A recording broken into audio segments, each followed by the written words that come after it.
Hello, my friend. This is a special edition of the Lazy RPG Talk Show.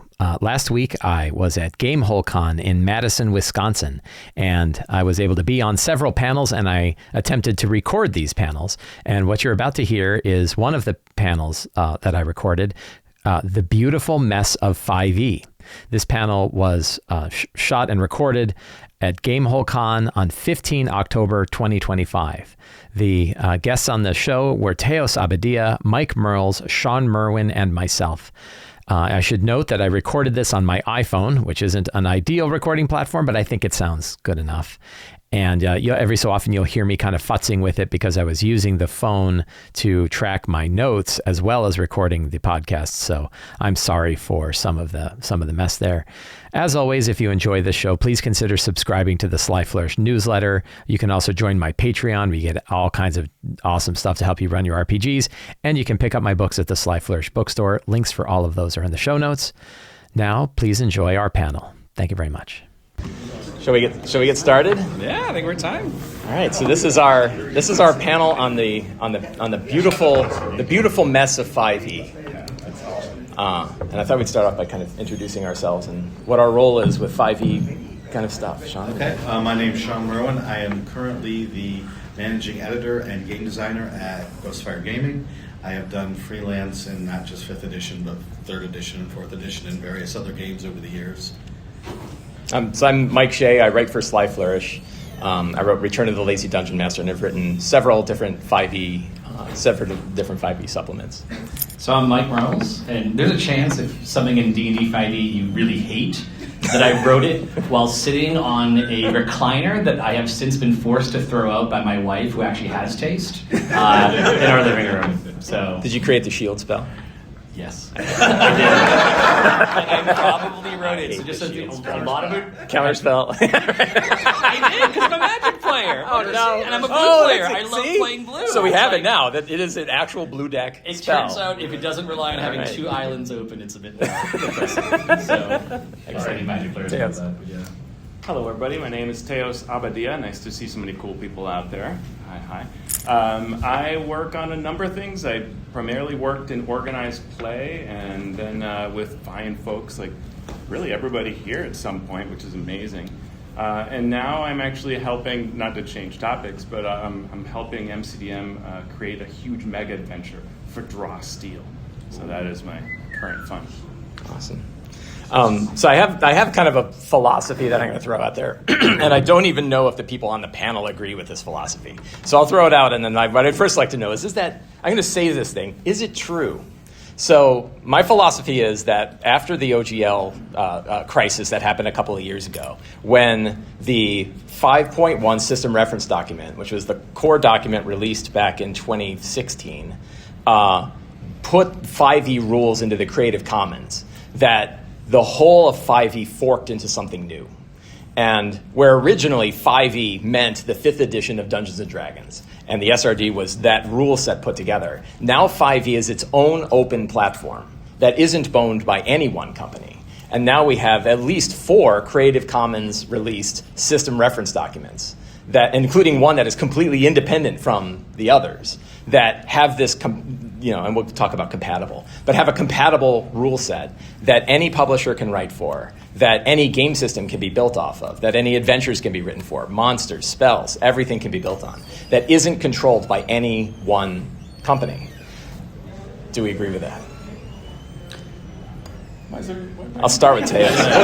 We went the other way. That's strictly the reason. So, I mean, you and I love talking about this. I know, right? So I am of the opinion, perhaps contrarian opinion, that a game is not like we like to say that Peter Atkinson saved D&D, and I'm like, okay.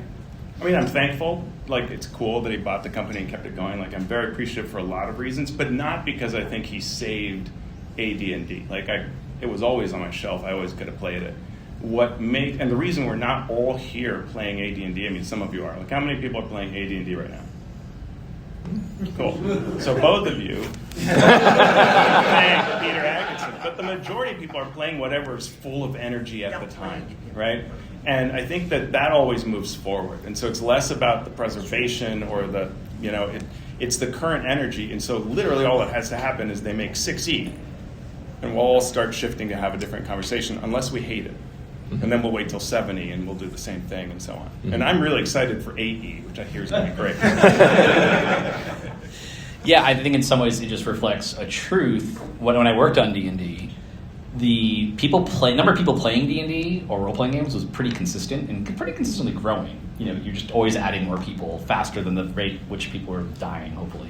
And so the trick is, like, what games are people buying? I mean, and those are two very different questions, because people can be really into something. So I'll give you, this is one of the examples I love to use. How many people watched NFL football last weekend? Okay, how many people bought the official NFL rule book in the past week? Probably, I'm sure maybe somebody did. Is there one? But I'm sure there is. But there are a lot of, and so that's one of the things that is interesting about the game is it is very much I think what we're seeing is just a reflection of the reality that it's a folk game. And really, it's just sort of, as long as there's a shared language between people. Like, I ran a game this morning where some people were using 2014 characters, one person was running a character from a Ghostfire gaming supplement, and someone else was running a 2024 character. And it worked, because you have a human at the table managing it. Mm-hmm. Yeah. If you I think, will note that the NFL rules are available free online. Are they under a Creative Commons license? Can we all make our own folk football? It's hosted on their website. Yeah, still not an open license, but still. Yeah.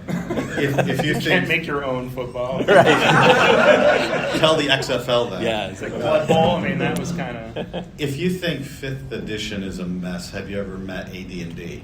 right. So there's a mess in terms of legalese, and then there's a mess in terms of the actual design. And as long as the design is solid enough to support everything else that's going around it, then it's beautiful and it's not a mess.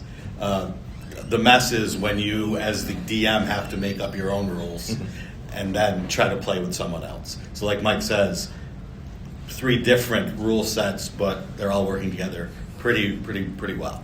So that's where I'm coming from, not legally, not business-wise, but in terms of, do the rules hold up? Yeah, and my thought about the mess isn't so much the legal side of what we're able to do, because right now it's like, it feels like we can do whatever we want, right? Like, especially when it comes to 5e, we can do a whole lot, right? Like, once it's under a creative, that license is wide open. All we have to do is put a sentence or two in a product, and you can even pick which one, right? So you can pick different ones and put your sentence in, and then kind of do it. And we've seen entire other D&D-like systems, like Old School Essentials, that is using, in their case, they're actually using, I think, the 3.5 SRD under the OGL, but they use the OGL to build a 1E compatible version of D&D. So a lot of it was just getting I remember during the OGL, I think I could talk about this, during the OGL thing, you and I shared an email about back and forth. I was like, just get the names out there. Yeah. Like, we don't even need the rules, but if we just know that we're not going to get sued for using the term magic missile, that's good enough, right? Like, we can go a lot more, and we've definitely gone further than that. But the mess, which I refer to as the beautiful mess, is this idea that now we have, in my case, literally a one game, 4 separate versions of 5e from 3 different companies that are all getting mashed together. Yeah. And we literally which, I cast Counterspell. Well, which version are you playing, right? Like, which one of the 4 Counterspells are you running? Because they're different if we're using different ones. And that's where things get messy. And we all laugh and we all joke about it. And that's the beautiful part, is like, it really, in the end, it's a bunch of people around the table playing a game. It doesn't matter too much. Yeah, I agree. The spirit of the game, in some ways, going back to AD&D, it's the spirit of the game that catches people's attention. Yeah. If we can get past the little bits of rules friction that we have. Counterspell, okay, well, is it a saving throw? Is it a spell check? Is it this or that? Who cares? Yeah. Roll the d20. Yeah. Unless you roll a 10, I'm going to say yes or no. Right? And then we'll move forward. Yeah. And even within one system, you're saying AD&D has this mess, right? Like, even one system, when there wasn't a bunch of different ones, within one system we had all this messy stuff. And just looking at D&D 2024, since we're picking on Counterspell because it's your fault. It is. That, the number of arguments I have Honestly, about... this is a better panel. Let's pick the Better than the one you had in your head? Oh, yeah. that And we just don't like. let's talk about S.H.I.E.L.D. Right. So I'm just glad I got confirmation that the actual design of Counterspell was based on blue deck magic. Oh, yeah. And that's not just an insult I use. It's actual truth. Right. Blue white for life. That's me. Right? Control. You're not having man. fun, son. We're gonna play some magic. Right. I'll tell you about the submarine. My friend in the submarine philosophy. Right. That when I have a friend who was a submarine officer, and he said when you go on the submarine and you close the hatch, there's a finite amount of fun. So the only way you're going to get more fun is take it from someone else. Exactly. That's blue deck magic. That's why you play. Right. Like you're not. The only way I'm going to have fun with my blue deck is make sure that person's not having fun. That's how you play Magic. You say, "It's my turn. I pass your turn." Right? I'll untap my islands first. Now, what do you want to do? So, but like on the, not picking on Counterspell, but even within 5e, the number of times I have players who are like, I have an Archmage and he's casting 3 arcane bolts, and the guy's like, I'm going to counterspell that, and you're like, well, they're not really spells, right? They're kind of ranged attacks that look magical, but they're not spells, and they're like, how is that not a spell? So, now do we want to just leave it because I have thoughts about that? Sure, bring it. Yeah. So this is where things get. That's part of the mess, right? This is the mess. It's part of the mess. What's really interesting to me. So one of my things that I teach game design at University of Washington, and I think one of my skills I've developed over the years is like forensic game design. Like if you show me, one of the things I love to do is my students will work in a project and they'll present their progress, and I'll have them talk about it, and I'll say, okay, none of you are talking to each other. You are like doing all this work, and you're working on this, and you're working on this, and you're working on that, and no one's ever talking. You guys are meeting 0 times per week, so start meeting. Like I don't even need to have them tell me like, oh, we're not meeting. Like I know that because I can look at a game design and be like, I know how this got made because I've been doing it for 30 years. So one of the things I found fascinating is like there is a solve for that in 2024 D&D. It's in there. They have the action types. It's so weird to see something like that. And like all they had to do was say, arcane bolts, it's a magic action. And then Counterspell just has to say, someone takes a magic action, you use Counterspell and counter it.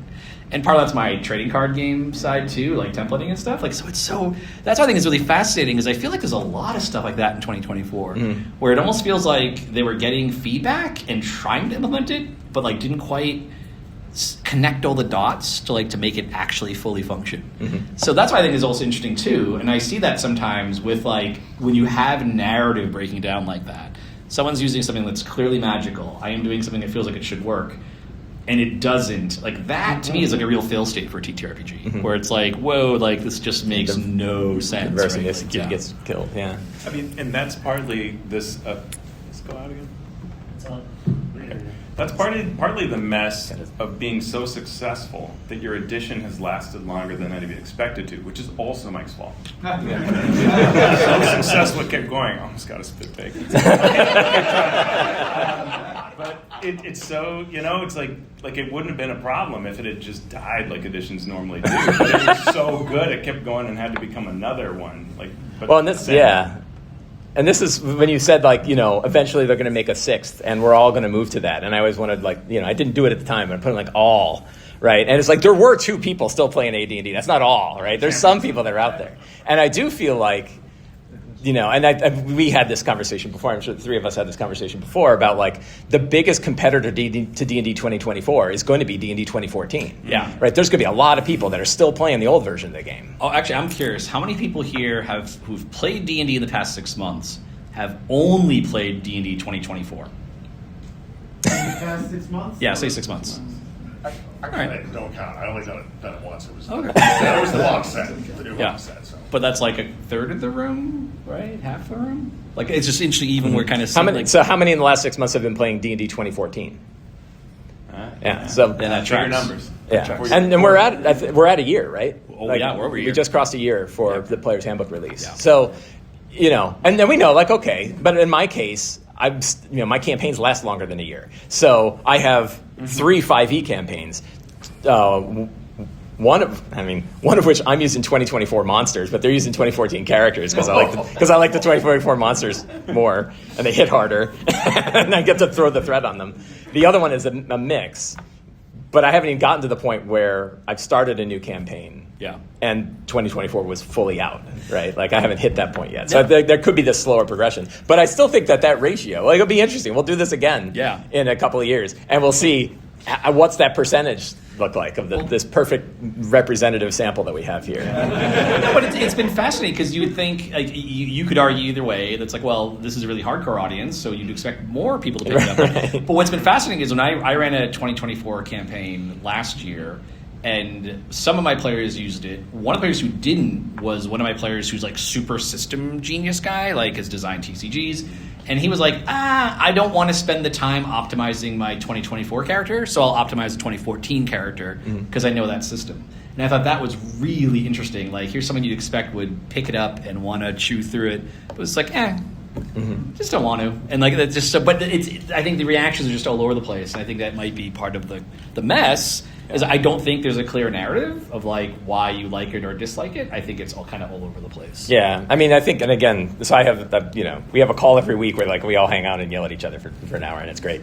And one of the things that came up was like we were kind of doing predictions on what we thought would happen, and I was saying like there's really grossly like 4 things that could happen when D&D 2024 gets released. It could completely bomb. Right? It could be, it's not as good as what 2014 was. It could be, it's better in some ways, not as bad in other ways. Or it could completely overtake the area. And I was like, and it felt like you're going to have a perfect sort of bell curve on the likelihood of those situations. And I think it kind of hit that, better in some ways, not as good than others. And I think we pick up on that when we're thinking about what system we have. But that's just talking systems. Yeah. And then you get into third-party supplements that we've got. And there are hundreds of third-party supplements. And Ghostfire has tons of them. And you've now been at Ghostfire both designing stuff for 2014 and designing stuff for 2024. Sure. How has that general, from a design and development strategy, how has that changed as the new version, the new update, I don't know what you can call it. Well, from the business side, it's the business people tell me what I'm doing. Right. They're like, we think we can sell this many, so we're doing this. Right. And it was 2024. And D&D Beyond And- requires 2024. That's, yeah. Right, Oh, D&D. God, there's so many questions I want to ask. But would they let you do a D&D 2014 version? I have no idea. Yeah, right. Mike has manning. I know. I'm not CEO. Yeah. Right. So, It's more of a rhetorical question. Like, well, I wonder if they would let you do a 2014 one. But what that has led me to have to do is update our 2014 stuff to 2024. So that's been my life for the last year and 2 hours. Right.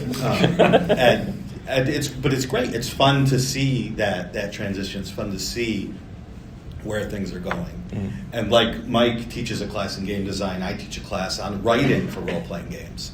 So I was happily going along using the same 2014 rules, and then last year, my students, some of whom are gamers and some are not, come into class, and I can't just say, okay, here's the D&D rules. Now I have to be like, okay, how many people play 2024? How many people play 2014? How many people don't know what D&D is?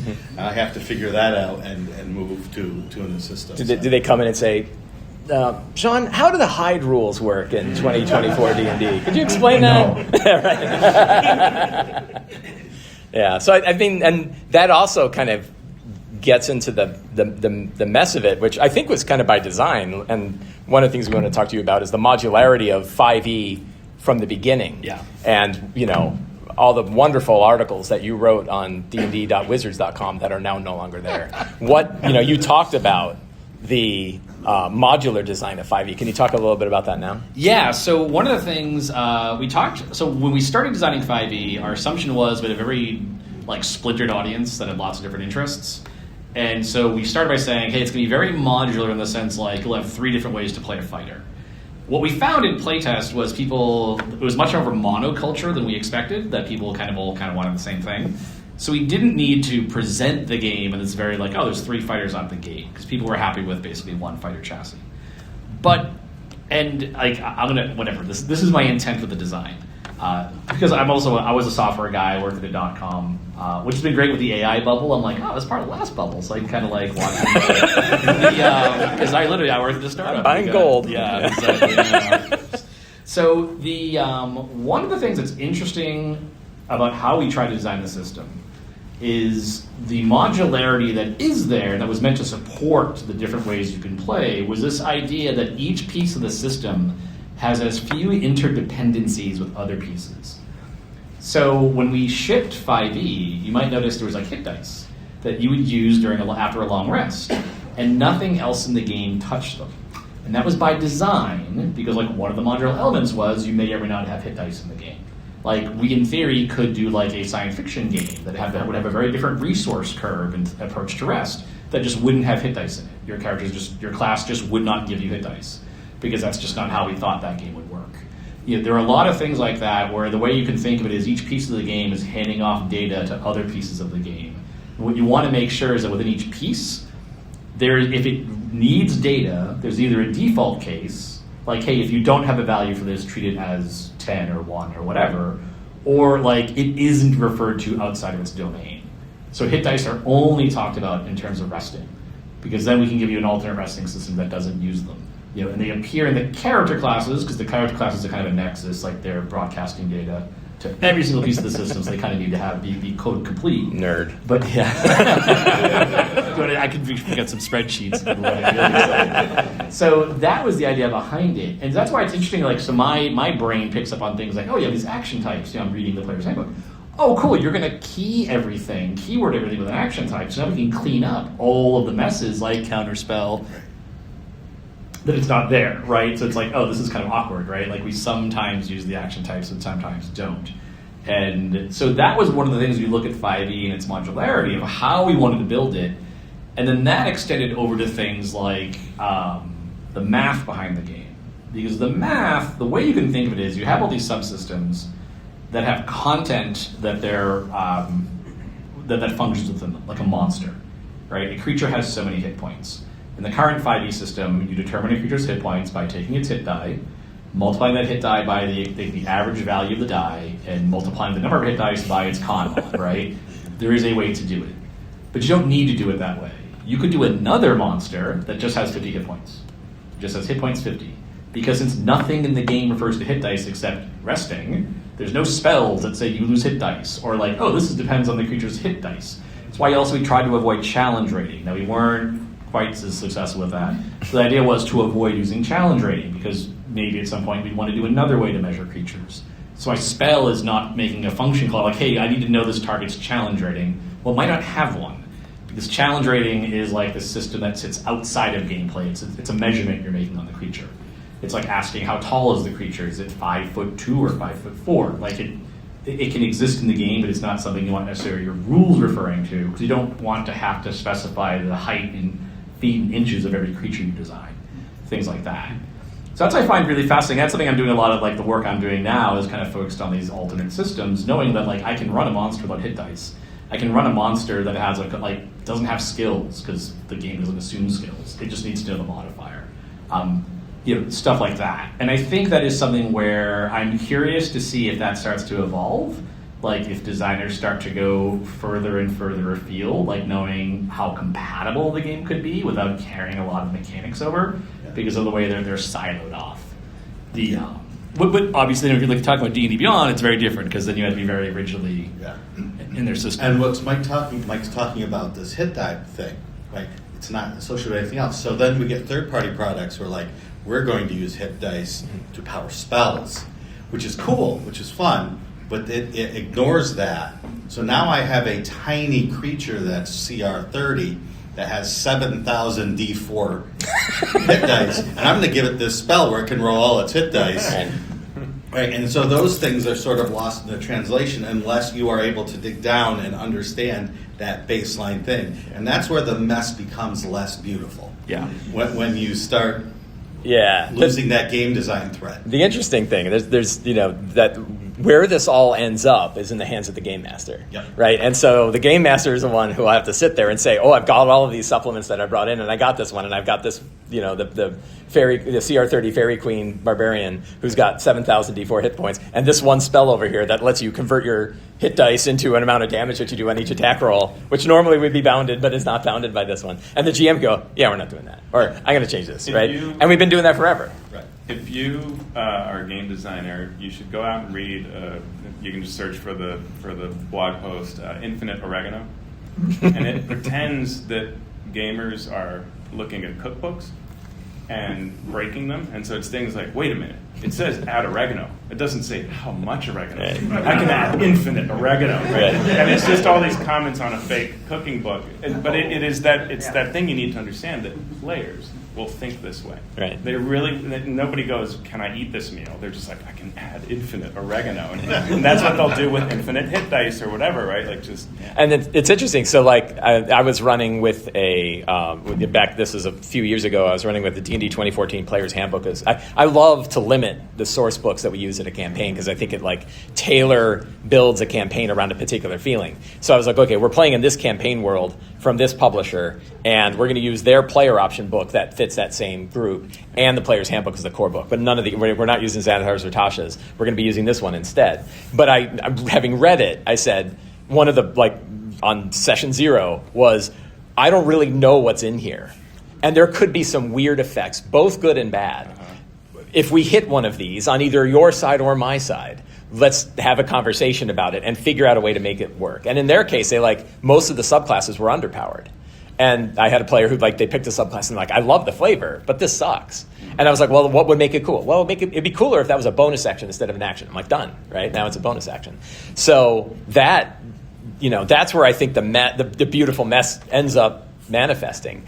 And I think the reality is it's been there this whole time, right? Like I had, when I was just using Wizards of the Coast D&D 5e products, I still had to have that conversation, right? Like I had no Twilight clerics, no Peace clerics, right? Like I had to put those in there. Like, those are official sources, right? And, but they didn't work for me, right?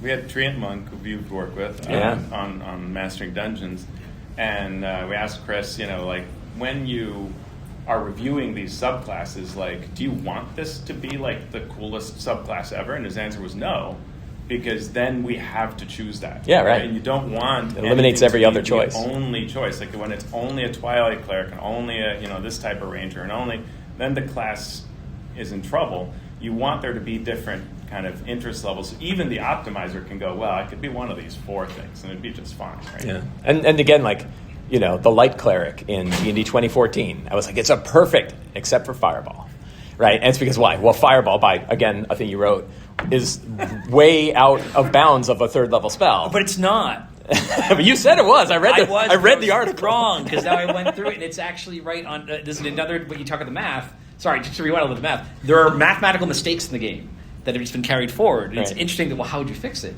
So when you actually look at, if you actually look at the damage output of Fireball, and this is such a thing about D&D, it's so cultural, it is such the vibes.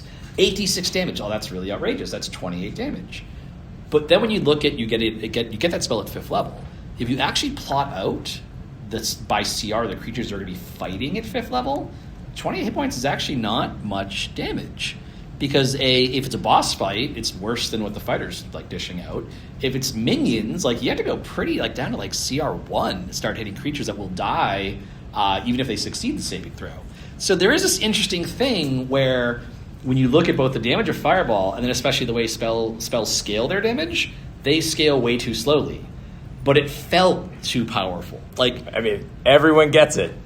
Every player I know, I've never heard anybody says, I don't think I'm going to take Fireball. I'm going to go with Alarm, right? No, or right, whatever, right? Everyone gets it. But when you look at when you math out the actual damage output and you compare it to so Fireball does 28 damage to a bunch of creatures. So part of it is, and you're also in the math. You're supposed to double it, right, to generally figure it out. That was the problem because the actual damage of AOE's we way overrated it. I these days multiply the base damage by 70. Sorry, by 70% to then figure out, based on actual play, how much it's actually worth.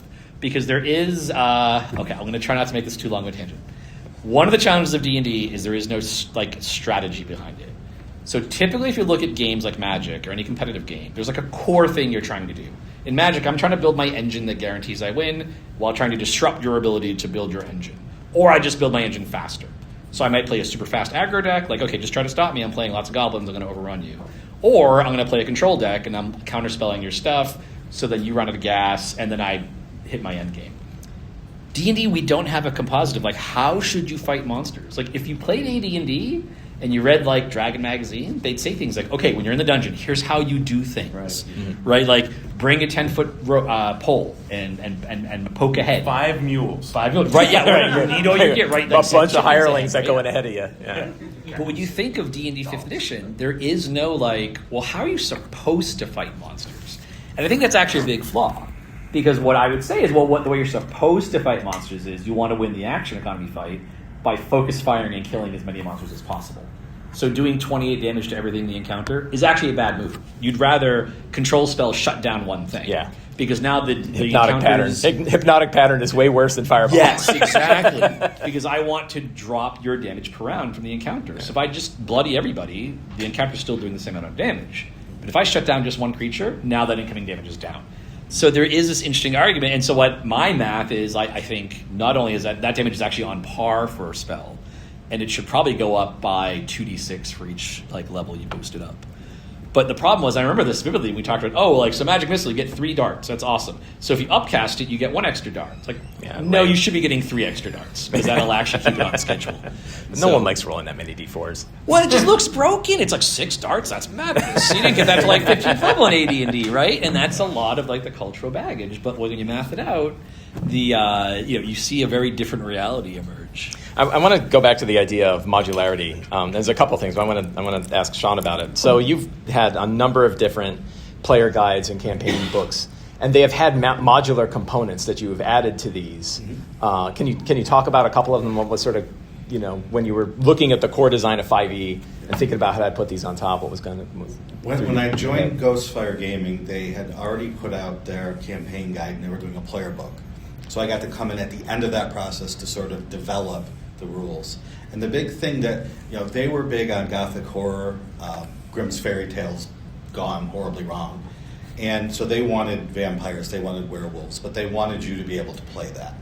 So the challenge was to make it something that added to the story, but did not become its own subclass, did not become its own class. And a lot of the design was already done, so I tweaked it, but it was very powerful to be able to do that. So now with the 2024 rules, we got to redesign all of them. And the first thing I did was not make it its own subclass. And the players rebel. They want a subclass. They want more power, right? Yeah. They want to stack the abilities rather than have it be another option. I understand as a player why you would want that. I understand as a game master why you don't want that. What the action economy can do is allow you, instead of using this one power to double something that you could do, is you have a choice of 2 things, both good in certain situations. So it doesn't become analysis paralysis. It's, I need to damage 6 monsters, so I'll use this. I need to damage this one monster a lot, I will use this. So kind of going wide instead of deep. Good, exactly. So that's what I tried to do as we moved into 2024. Then with Aurora, yes, you had some interesting takes on new ways to add character options that was kind of outside of the standard. What were those? Yeah, the conceit for the world of Aurora was there are no species. Yeah. Everything is its own unique creature. And how do you do that? You take all of the traits that a normal species would have, and you let people pick them. Mm-hmm. And can you get some wild and crazy power? Yes. But you also can tell great stories, and you can create the character you actually want. So 5th edition was a good way to look at how species are done. Let's extract everything. Let's rebuild it, put it together, and come up with a system where you can pick and choose as you go. And did you see areas where that broke down, or did you see areas where that broke down if it was mixed with other things? I didn't really. Do we have the barbarian fairy with the 4,000 d4? No. I didn't worry about other rule sets. Yeah. We're going to be using. We're doing this one the this way. SRD 5.2.1. Yeah. Here we go, and so that's what I use. And one thing that's been, I think, successful for 5th edition is that it built in barriers that didn't exist in, say, 3rd edition, where you ended up with your pun builds and things like that. You're just obscene, unbelievable. Oh, there's still some obscene builds. For 4th edition, right? I push you, 20 squares and knock you prone, and if you approach me, I'll knock you prone again, right? And the zigzag, and zigzag into a how wall. Often can you do that? You're like, all the time, right? And it's like, okay, thanks for building that character. Right? Like, there's a lot less in 5th edition that allows for that. Thank you. And so therefore, the third party stuff also is a little safer with how it relates to the system, which is a nice feature of 5e. Yeah, I'd like to kind of talk a little bit about compatibility now, right? Because we now have these. So I think compatibility and modularity are really tied closely together. And so I have a game now that's 18th level. It's going to 20th level, and we've been running Level Up Advanced 5. We started with Level Up Advanced 5e by EN World Publishing. Then I had a couple of players who were like, the advanced part of this is driving me a little bananas. There's a lot of nitpicky stuff in here that seems like I'm spending a lot of time with something that's not really changing a lot. So I'd like to switch. And other people are like, no, I love it. I want to keep running with those classes. So we have 3 people that stayed with it. We have, and then 3 that switched over. And one of those stuck to D&D 2014, and then 2 others switched to D&D 2024, and we've been running all of that at the same table and watching all of it go. But what's interesting, and then I was like, yeah, that's great, but also I really like this Tales of the Valiant thing. Right? I love the luck system. Right? As soon as I read the luck system from Tales of the Valiant in the first Black Flag, I'm like, oh, I'm done with advantage, or I'm done with inspiration. Right? Like, this is it. This is so much nicer. For anybody that's not aware of the luck system from Tales of the Valiant, anytime you miss an attack roll or a saving throw, you get 1 luck point. You can have up to 5. You can trade them in 1 time per round to either add +1 to a roll, or if you drop in 3, you can re-roll a d20 roll. And if you hit 6, you have to roll a d4, and that's how many you have. So there's kind of a limit on them. And what I love about it, like, I'm a lazy game master. I love anything I don't have to do. So when players are fully responsible for that entire thing on their own, so much nicer than me having to worry about, like, when do I put inspiration out? Did they do something cool? But what about the quiet person who doesn't always, should they be getting it? Don't have to worry about it. And it's the first time in a decade where I've had players like, oh, I rolled a 4, but I get a luck point, right? And they were like, immediately the sad, when it has a little hook at the end of happiness, right? And I've literally had people who seemed happier about getting the luck point than missing the check. And that is an example of like this very modular system that I can grab and dropped into this game that isn't even using. I opened it up to Tales of the Valiant, but nobody grabbed onto a Tales of the Valiant character. They're like, no, I'm kind of like these. But that system dropped in. Doom Points is another one from Tales of the Valiant that I just adore. It has completely replaced Legendary Resistance for me. And now I use it all the time. And my players hated Legendary Resistance. And this is the first time they're like, I'm going to cast Banish on the big boss. And I'm like, you understand, he's got 5 Doom Points. I'm like, I know, but it's getting rid of one of them.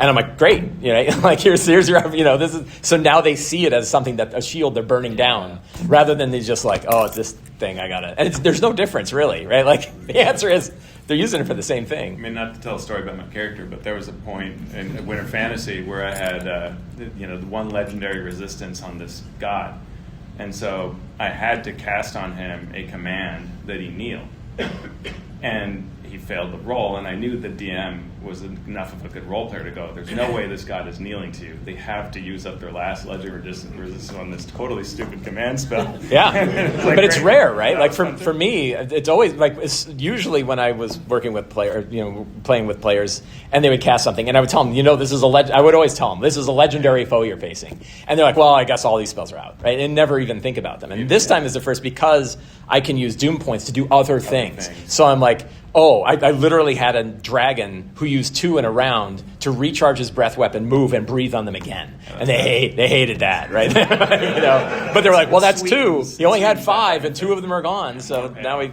have more. And so I love Doom Points. So like, those are those examples of like modular pieces from all of these systems. Level Up Advanced 5e has their ration system. What's the ration system called?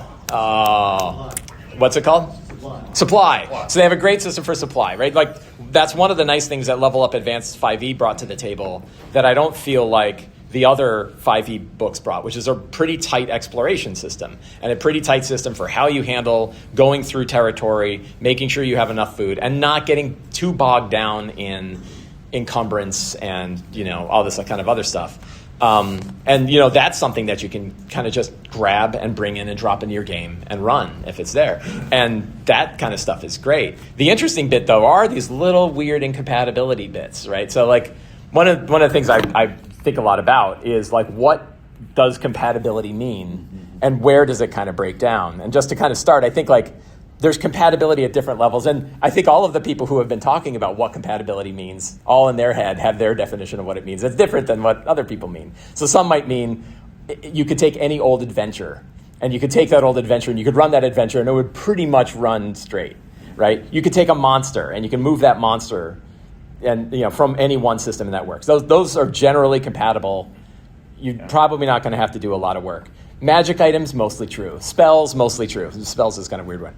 Classes, maybe. As long as the whole class comes with all of the stuff that it needs and it never touches any of the stuff from any of the other ones, that's probably okay.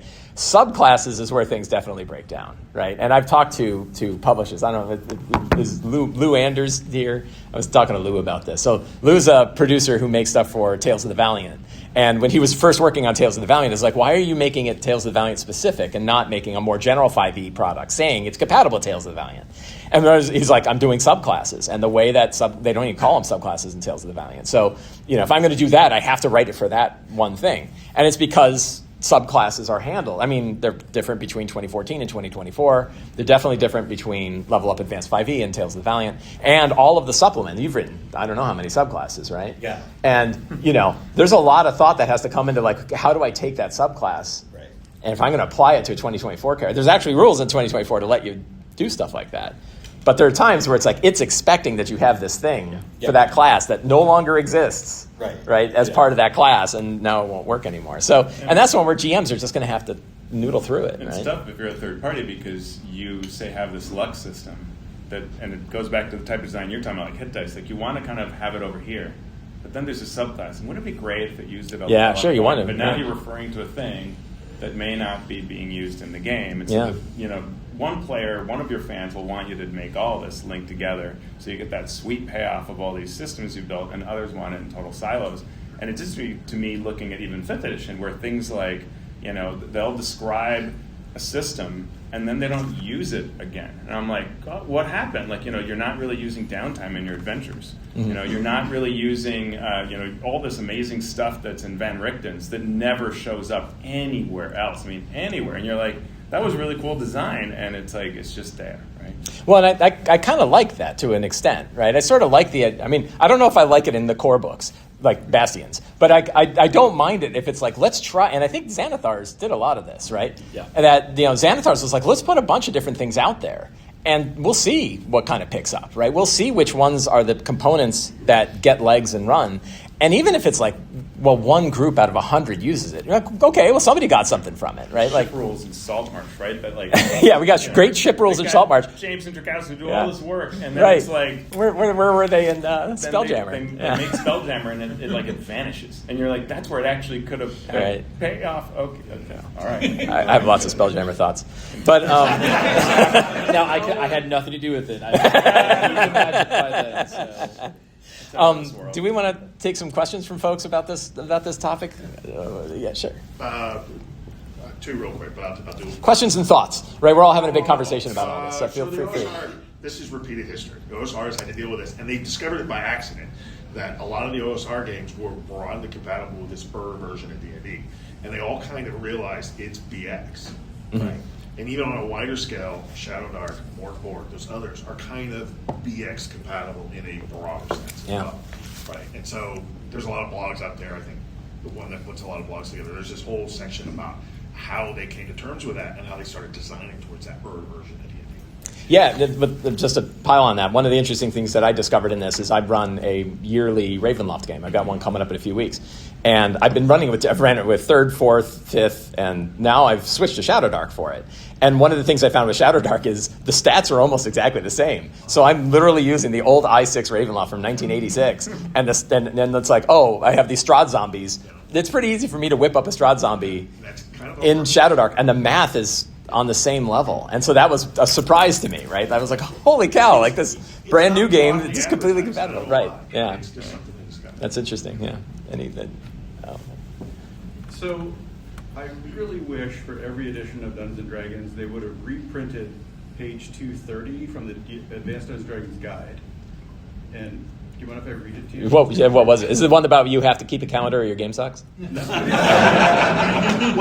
That was 231. Page 230 of the DMG, it says, afterward, it is the spirit of the game, not the letter of the rules, which is important, never hold to the letter of the rules or allow some barracks room lawyer to Yeah. force quotation from the rule books upon you. I like that you're quoting the rule book now, by the way. Keep going, yeah. The obvious intent of the game, and then it kind of goes on. Yeah. But it's like,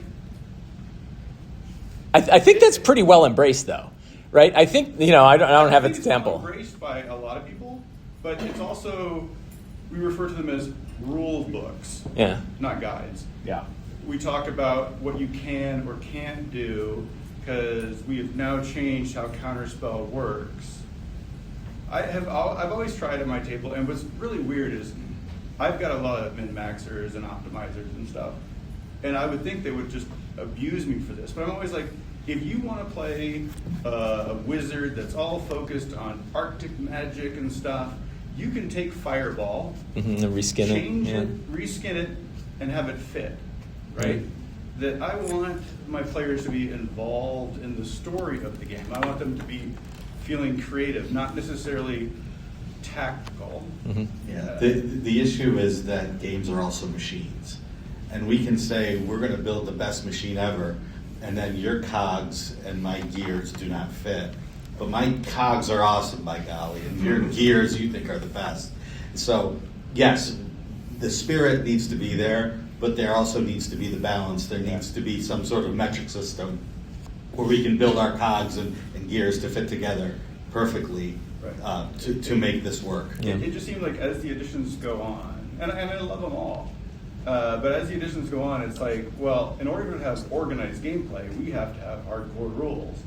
And Yeah, the organized part of that is really interesting because I think that seems like the area where that really hits. Yeah. And then most of the time outside of there, I have a pretty good feeling that most GMs are like, yeah, we're going to have to talk about And this. the reason is because you move from table to table. Yeah, you have to have like, some consistency, I had a yeah. great conversation with Rob Hitsu once in 4th edition, and I was like, hey, how do these two Warlock rods work that everybody's talking about? He's like, I don't know what you're talking about. Just make a ruling. I'm like, well, in organized play, it comes up all the time because you move from one table to one table and you get completely different rulings.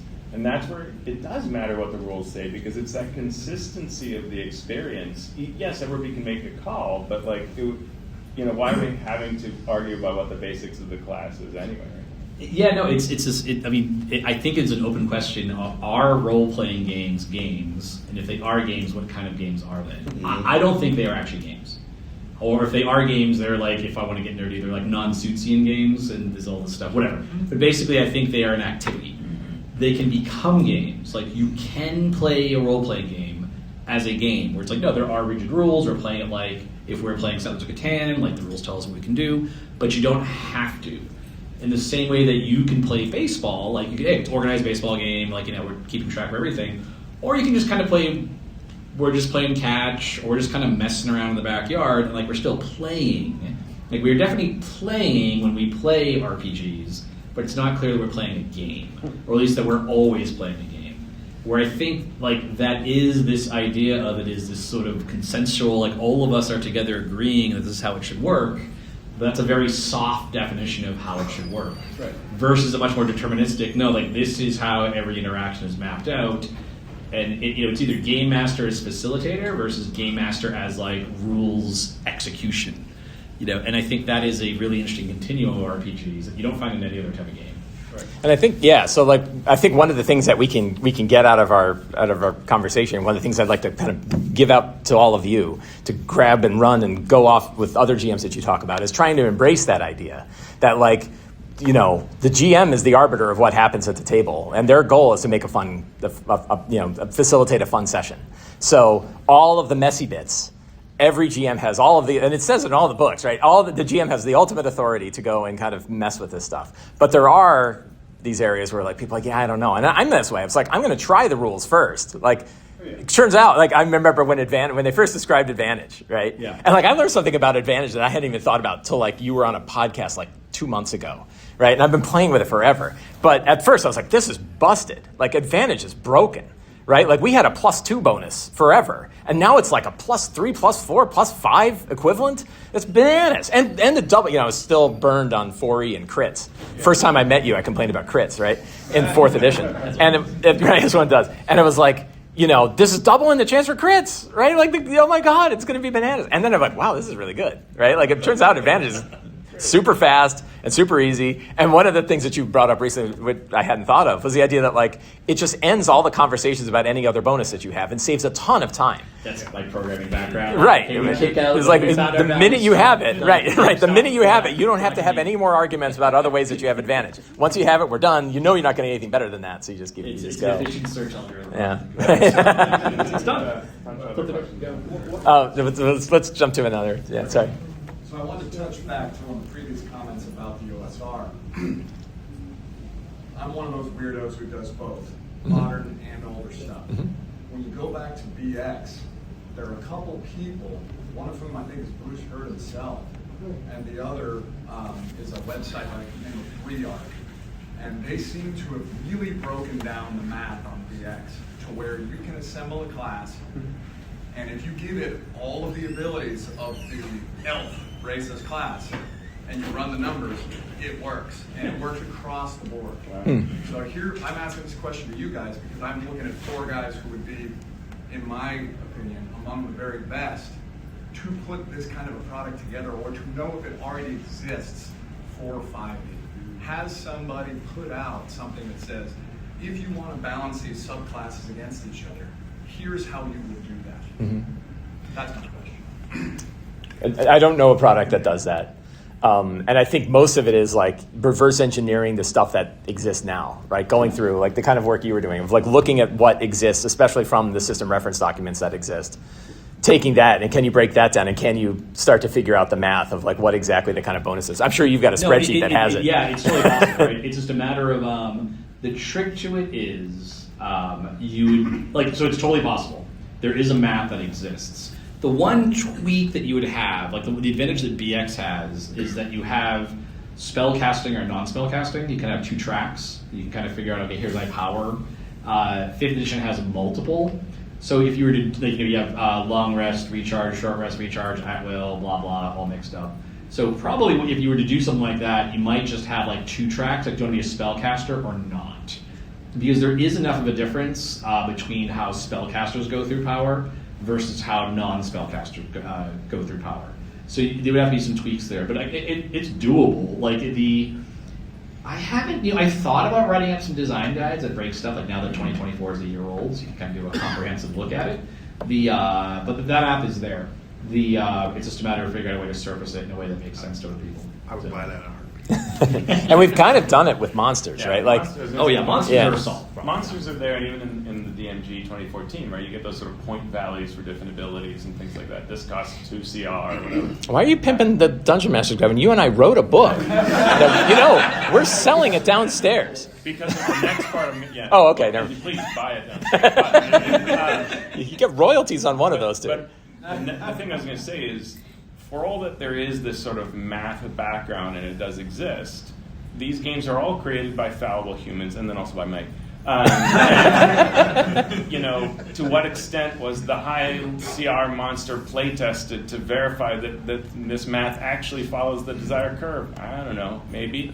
Maybe not at all. To what extent, do people really look at these subclasses and whether they are actually all balanced against each other? They might not. And so when we design, one of the things we often find is, you try to find something that's reliable and go, okay, this seems to really work really well for a lot of people. I can sort of use this as a comparison benchmark. But when you try to translate it to math, it gets tricky, right? And trying to just say this is worth X is a difficult. On the player side in particular, you're talking? Or just anywhere? Really any of it. But there's always that, there's a mathematical basis and then there's the reality of it. Unless your game is like 4th edition, right? Yeah. Then it can really say much more so that this is a mechanical advantage that we're doing, And then there was or a- it's a utility power that can do these kinds of things, and that becomes easier to slot in and compare. But the complaint you get is, hey, my fighter feels like my wizard. Yeah. Right, Right. and that's right. We could make the perfectly balanced game Right. that no one would play. Right, good Because lord. it would be Yeah. perfectly balanced. Yeah. And any other question? Yeah. From a business perspective, do you think 5e 2024 needed to exist? Or if they just kept putting out quality... Do you have to tap out? But also you have the insight. But or if D&D, Some of us signed legal documents about this. Content, settings, and everything based on 2014, would financially they be in the same spot? I would say from a business. Sorry, but part of it is we have a year to look back and say, hey, like we didn't have everyone raise their hand. We said, oh, who's playing 2024 exclusively? It's not like everyone's hand went up. I'd put $10,000 on the table that if we could go back in time to 2015 and ask the same crowd who's playing 5th edition versus any other early edition, everyone's hand would have gone up. Like you saw rapid, massive adoption across the board. And whenever you're managing a platform shift, that's what you need. If you don't get that, it is incredibly difficult to claw people back. Like you get one bite at the apple, and if it doesn't go right, like you're stuck for like the next 3 or 4 Would you years. say that was pretty much the first time that's happened, though? Because I bet you that didn't happen in 4th edition. Roughly speaking, it is similar to what happened with 2nd edition and with 3.5. Yeah. One of the things people don't think about 3.5 is when 3.0 launched, it had a really big audience. That audience kind of tailed off. When 3.5 released, it did a good job of capturing the people who were left, but it didn't bring back the people who had left before 3.5 came out. So I think that is kind of what you're seeing now, where like if you were already like really invested in buying everything, like I like a D&D book comes out, I buy it. I think you were probably going to upgrade to 24 just because kind of staying relevant, staying up to date. But I think that is a much smaller portion of the audience today than it was, say, 3 years ago during the pandemic. And I think so to me, whenever you have the way I describe it to other people, is that it feels kind of like the PS3 if you're like into consoles, where it's like PS2 is a dominant console, huge, absolutely like one of the biggest consoles ever. The PS3 was like, well, it's better graphically, but it's got all this stuff like Blu-ray player attached to it, and it's more expensive, and it's really hard to develop for. So it doesn't mean like PlayStation is dead, because clearly PlayStation is now. And the 5, they couldn't keep them in stock for like 3 years. Yeah. But you did see this thing where like, did everyone with a PS2 run up and buy a PS3? No, you saw a type of player for whom like, no, I love graphics. I love to me, that's what I'm really looking for. They hopped over, but a lot of other players looking for playability, especially online games, like were going to Xbox 360 or just sticking with their PS2. And so I think that's kind of where they are now. And again, it reminds me of 2nd edition, where I think the same thing happened from 1st to 2nd. 2nd wasn't enough of an upgrade to get people to buy all the new books, and there were certain downgrades, like there's no demons and devils, which is like, okay, it's a minor thing, but if your campaign has demons and devils, and I'm still keeping that 1st edition monster manual like at hand, well then why bother buying, like why make my life harder? I could just stick with AD&D 1st edition. And so I think that's kind of where, and I get, again, I was like 14 at the time when 2nd edition came out, but I think we would have seen a similar reaction in 1990 of like a lot of people saying, yeah, I might be using 2nd edition, but like I'm also mixing it with 1st. The number of people going exclusively to 2E was not enough. I mean, we saw obviously TSR went out of business effectively like 6 years later. I don't think it's that bad, but I do think it's like, I suspect that if like there are executives at Wizards of the Coast who are like pondering the fact that their audience has been split in half. And that's generally what I've heard from retailers and distributors is the audiences. There are now 2 audiences, the 2014 audience and the 2024 audience. And it may not be a huge problem if future products can appeal to both, right? If you can buy that new starter set and running with your 2014 characters or the class boards that are in there or 2024, then maybe it doesn't matter, right? It's something that third parties have to worry about because, again, if you create that luck system, but then you start realizing that you only have this size of an audience and you'd like to appeal to these others, do you keep using this luck concept that only this group has? Do you try to create something new, but then your old fans are like, why am I not seeing you talk about this thing that it's a complicated question for everybody, not just for Wizards, and for other RPGs as well. And what's funny is when another RPG does it, not a lot of people talk about it. Right? When they create their 0.5 version, we all, they just do a it. lot of us like Cypher and Monte Cook Games, great company, they get to do it. And then they will relaunch Numenera, and you will not see an uproar about it in general, right? Outside of very pocket forum areas.